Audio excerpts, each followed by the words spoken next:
Зовут Дима, и я расскажу вам про конкурс, который недавно закончился на Кагле, очень популярный, от одной южноамериканской страховой компании под названием Порто Сигура. Заняла я там третье место. А, Задача заключалась в следующем. Участникам нужно было на основе некоторых данных о страховке понять, будет ли зафиксирован страховой случай в течение следующего года.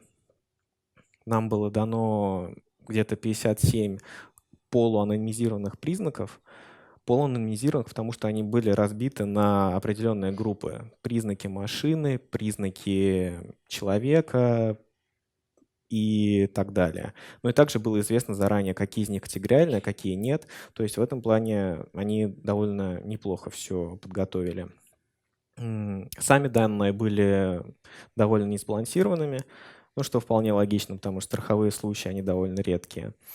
И у нас было где-то 3-4% класса 1. Метрика качества была нормализованным Гини, что в рамках бинарной классификации просто 2 наука минус 1. То есть тут тоже все очень стандартно. Можно было валидироваться по аукам, и все будет очень хорошо. Также данные были очень хорошо зашафрены и подготовлены. То есть абсолютно идентичное распределение между трейном и тестом.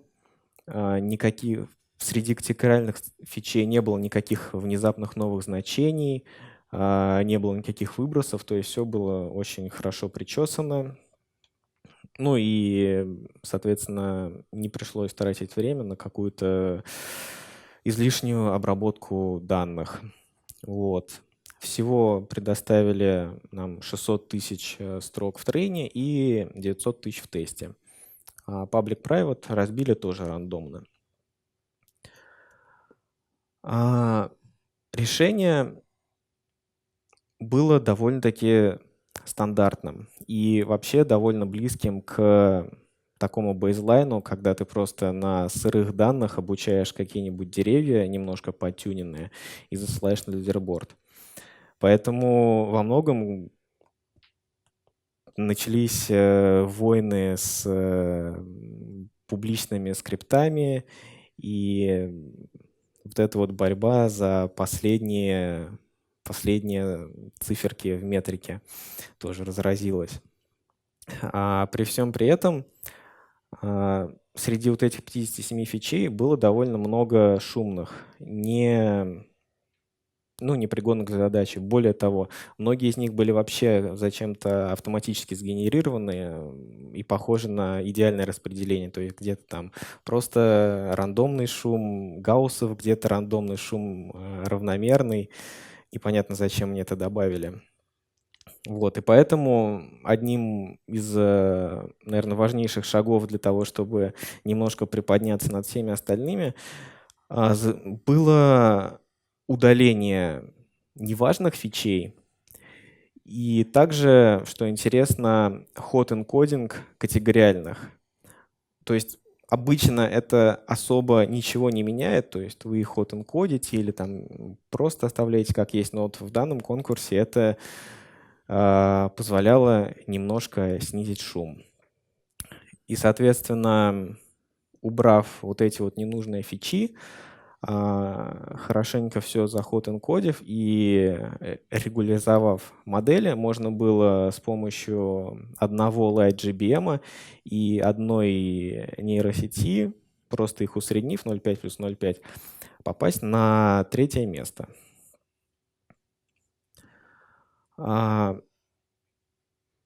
Таким образом, тут очень важна была валидация. Какие фичи убирать, как не переборщить с регуляризацией. Так вот, для того, чтобы даже на своей обучающей выборке особо не переобучаться на каких-то определенных разбиениях, было важно тюнить параметры, выбирать фичи на совершенно отдельных разбиениях или холд-аут-сетах. Потому что, грубо говоря, если вы зафиксируете какой-то один и начнете просто перебирать параметры, то у вас будут сотни, возможно, даже тысячи проб, и рано или поздно просто начнется такой хилл-клаймбинг, который, кстати, на лидерборде был продемонстрирован с помощью смешивания множества публичных скриптов. И, соответственно, вот скриншот с итоговыми результатами как раз-таки довольно наглядно демонстрирует, что были 1000 участников, которые сабмитили примерно одно и то же. Такой вот хилл-клаймбинг по лидерборду. И те, кто их обгонял, в итоге оказывались там на 1000 позиций впереди. Вот. Чтобы у себя локально избежать подобных проблем, потому что вы точно так же будете хилл-клаймбить на определенные разбиения и сиды, как я уже сказал, нужно периодически менять сиды при валидации, а также при обучении моделей ничего не фиксировать, никаких сидов, а просто прогонять несколько их раз и усреднять с различными инициализациями. Таким образом, они становятся намного более стабильными. А теперь насчет удаления признаков. Каким образом это было реализовано? Во-первых, был набор фичей с префиксом calc. Они оказались просто рандомно сгенерированными. Видимо, определенная проверка какая-то от организаторов. В общем, их нужно было сразу удалить, потому что они абсолютно ничего не давали. А дальше единственным подходящим вариантом было рекурсивное удаление фичей. Например, брать и обучать модель и смотреть фичи с маленькой важностью и их выбрасывать тут особо не работало, потому что эта важность, она не дает абсолютной уверенности в том, что эта фича не будет работать. Поэтому нужно было зафиксировать весь набор признаков, прогнать всю кросс-валидацию, потом по одному начать их удалять и смотреть, насколько улучшается ваш скор при удалении определенной фичи. Найти ту, которая лучше всего его поднимает, удалить ее, у вас станет на одну фичу меньше. И потом продолжить этот процесс до тех пор, пока не удалится довольно много признаков. В итоге я их удалил, насколько помню, порядка 10 штук из 57. Насчет моделей. Во-первых, деревья. Обычно в деревьях особо не играет роли, что вы делаете с категориальными фичами, как вы их энкодите. Но здесь оказалось особенно важным их заход энкодить. Тем более там не было признаков с большой размерностью. Там максимум это было что-то вроде модели автомобиля с сотней категорий. Поэтому ничего страшного в том, что вы этот заход энкодили, не было. Пространство признаков практически не сильно раздувалось, там в 2-3 раза. И параметры. Параметры модели должны быть очень регуляризованными. То есть всего 16 листиков, бэггинг по 0.5 и L1 регуляризация высокая. Все это позволяло сделать модель, которая практически не переобучалась даже на трейне. То есть скоры были, грубо говоря, там аук в 67-68 на трейне и в 64 на валидации, что довольно-таки неплохо, особенно для LightGBM. А для нейросетей я использовал фреймворк PyTorch. Для них точно так же нужно было, естественно, hot-энкоднуть категориальные признаки. И, что интересно, hot-энкоднуть некоторые числовые непрерывные признаки, у которых было мало значений. Это могли быть некоторые каунты или вот что-то в этом духе. Возможно, даже возраст водителя. Ну, по крайней мере, это было бы логично, потому что есть определенная категория возраста, которые ведут к неаккуратному вождению. Архитектура была, наверное, не очень важна, потому что я пробовал разные, даже однослойная сеть давала не особо, результаты не особо хуже. Но в конечном счете получилось вот что-то примерно такое. 3 слоя, 496, 1024, 256, посередине дропауты в 0,5, а первый слой практически полностью нулевой. То есть там только 2% весов обновлялись, а все остальное были нули. То есть такой спарсный он получился. Вот. Сложив две эти модели, можно было получить третье место. Отрыв был не особо большой, но довольно существенный от основной массы участников. Что не сработало, так это, например, генерация новых признаков. Несмотря на то, что многие из них были деанонимизированы на форуме, то есть, например, мы узнали, какой признак отвечает за цену автомобиля, какой признак отвечает за модель, какой признак отвечает за год производства. Какая-то работа с ними не позволяла улучшить скор. Они скорее даже его ухудшали. Также в моем случае особо не помогали большие ансамбли. Естественно, можно было помимо вот этих двух моделей попробовать накидать еще каких-нибудь случайных лесов, FFM-ов и так далее на разных признаках. Но в конечном счете, я, естественно, это все пробовал делать, в конечном счете оно практически ничего не давало, и я решил от этого отказаться в угоду определенной простоте модели. Насколько я знаю, на втором месте участники все-таки воткнули довольно большой ансамбль, но, как говорится, флаг им в руки.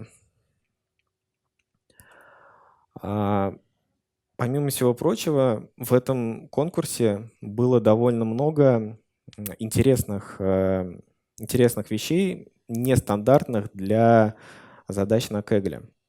Во-первых, данная задача была по сути детекцией аномалий. Поясню. Редкие и уникальные примеры имели большую вероятность принадлежности к классу 1. То есть, например, мы могли взять какую-то комбинацию категорий, сконкатенировать их и просто посчитать частоты. Так вот, те примеры, которые имели очень низкие частоты, в итоге оказывались с большей вероятностью принадлежали к классу 1. То есть вот фичи такого рода давали аук в районе 0,57. Ну, когда выигрышный был 0,64. То есть это совершенно такие штуки без учителя. Еще, кстати, интересный момент, который также связан с решением человека на первом месте, это автоэнкодеры. То есть мне их, к сожалению, не удалось запустить, но в них тут был определенный смысл, поскольку мы могли использовать одновременно и обучающую, и тестовую выборку, и понять, и получить более явное представление в скрытых слоях нейросети. То есть вот что я, например, пробовал, это обучать самый обычный автоэнкодер на train плюс тесте, и потом смотреть то, какой аук дает его reconstruction error. Reconstruction error — это такая штука, которая считается, которую я считал просто как квадратичная ошибка между сэмплом и тем, что получается после прогона этого сэмпла через автоэнкодер. Так вот, если мы посчитаем для каждого сэмпла такую вот штучку, то мы получим аук в 0,6. Это как бы дальше нас наталкивает на мысль о том, что чем более особенные примеры, то есть те, которые не удалось очень хорошо запомнить автоэнкодеру, тем с большей вероятностью по ним будет подан страховой случай. Но вот человеку с первого места, Михаэлю Ярору, удалось этим воспользоваться и получить довольно существенный отрыв еще в самом начале соревнования и остаться на первом месте. Он сделал с автоэнкодером следующую вещь. Во-первых, там не было особого ботлнека в середине, то есть это был просто широченные слои, там по 1000 нейронов. А во-вторых, это был подвид автоэнкодеров под названием denoising автоэнкодер, то есть тот автоэнкодер, который помогает избавляться от шума. Реализовал он это таким образом, что 15%, с вероятностью в 15% значение в каком-то признаке заменялось на другое значение из того же распределения, которое имел этот признак. То есть это, естественно, было лучше рандома, добавление просто рандомного шума, поскольку мы как бы сохраняли распределение. И в то же время это давало более робастную, так сказать, более робастное представление в скрытых слоях. Ну вот, обучив автоэнкодер таким образом, можно было взять все скрытые слои и уже на этих скрытых слоях обучить новую нейросеть. И таким образом получить очень хороший скор, который, по моему мнению, получалось как раз-таки за счет того, что удалось получить очень хорошее представление, основанное сразу на обеих выборках. И, возможно, также там сразу был засчитан тот факт, что там некоторые фичи нужно было hot-encodнуть. Вот.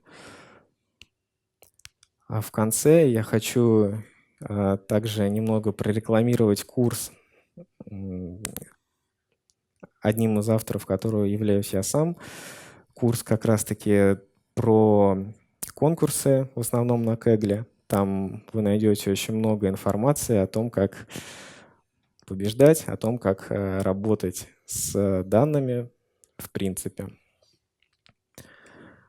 Всем спасибо. Если есть вопросы, задавайте.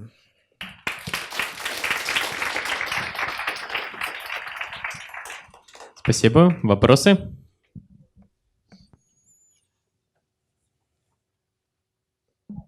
Дмитрий, ты сказал, что дропнул фьючи сгенерированные вначале. Скажи, пожалуйста, Да. а как ты определил, что они сгенерированы? Это было на самом деле вполне очевидно, поскольку, даже если нарисовать график, то там было, не бывает такого, что вы получаете абсолютно ровную линию. То есть это было идеальное равномерное распределение. И также с остальными. Может, так посмотрев несколько признаков, можно было сразу понять, что все фичи с признаком кальк плохие, а потом просто пробуешь их удалить, и бац, внезапно все становится чуть лучше. Вот как-то так это и сработало. Спасибо.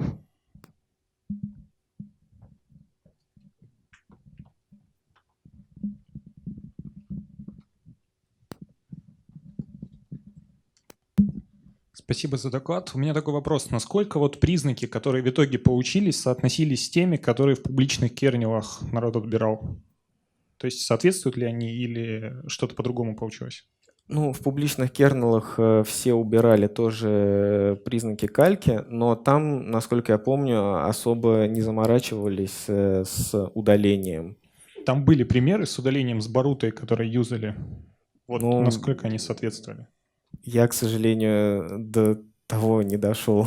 Ясно. Спасибо. То есть вообще смотреть публичные скрипты — это себе дороже в таких соревнованиях, потому что они очень сильно...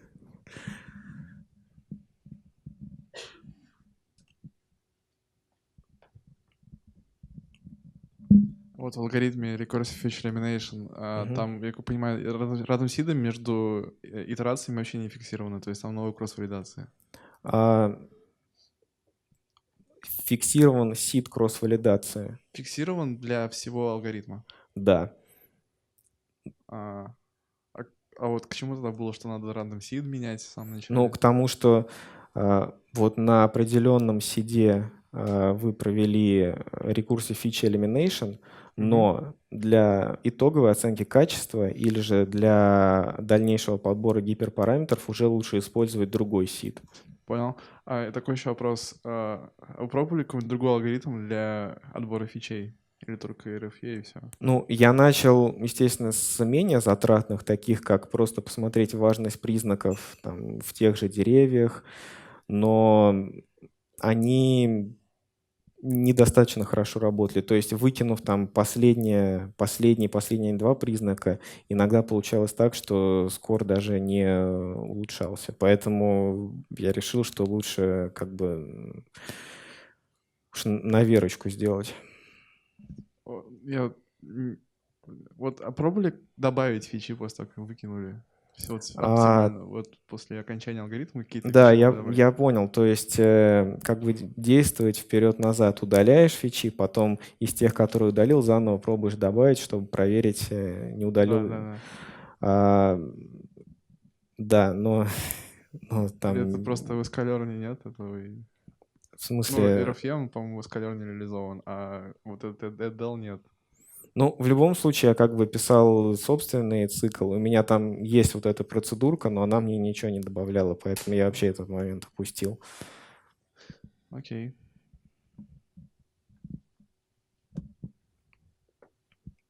Еще вопросы?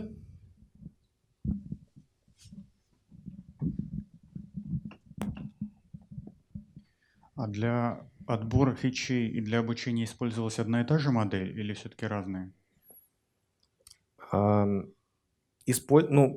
Использовалась некая бейзлайновая модель, достаточно хорошая. То есть вот здесь вот представлены уже итоговые параметры для вот LightGBM, но использовал я немного другие. Там был другой бэддинг, другие листья немножко, но она была очень близка. Как бы использовать хорошую модель довольно важно, потому что если модель будет очень плохой, то там не то удалите. Еще один вопрос. А почему именно LightGBM? Вы имеете в виду в выборе между XGBoost и NIM? CutBoost, XGBoost. Насчет CutBoost, это очень хорошая библиотека тогда, когда есть сильная зависимость от категориальных фичей.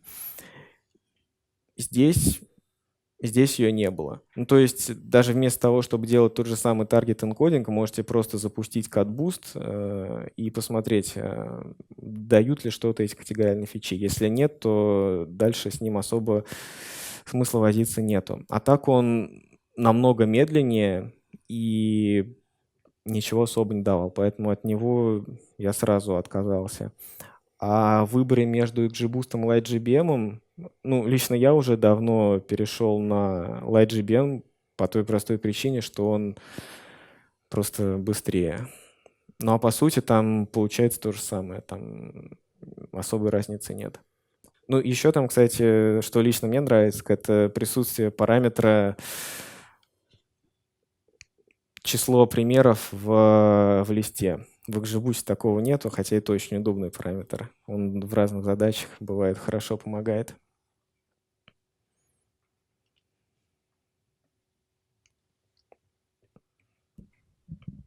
А что вот здесь понимается под регуляризацией, какая как бы вот на этом слайде? Здесь подразумевается выбор параметров.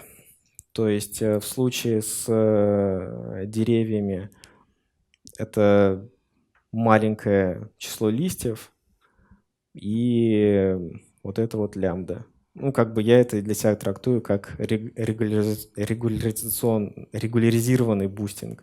А обычно потому, что их особо в таких областях не держат. Там бывают 64 листа, на лямбду вообще забивают, на бэддинг тоже не особо внимания не обращают. А так это довольно неплохо помогало. Это вручную ты их... Да. Да. Спасибо.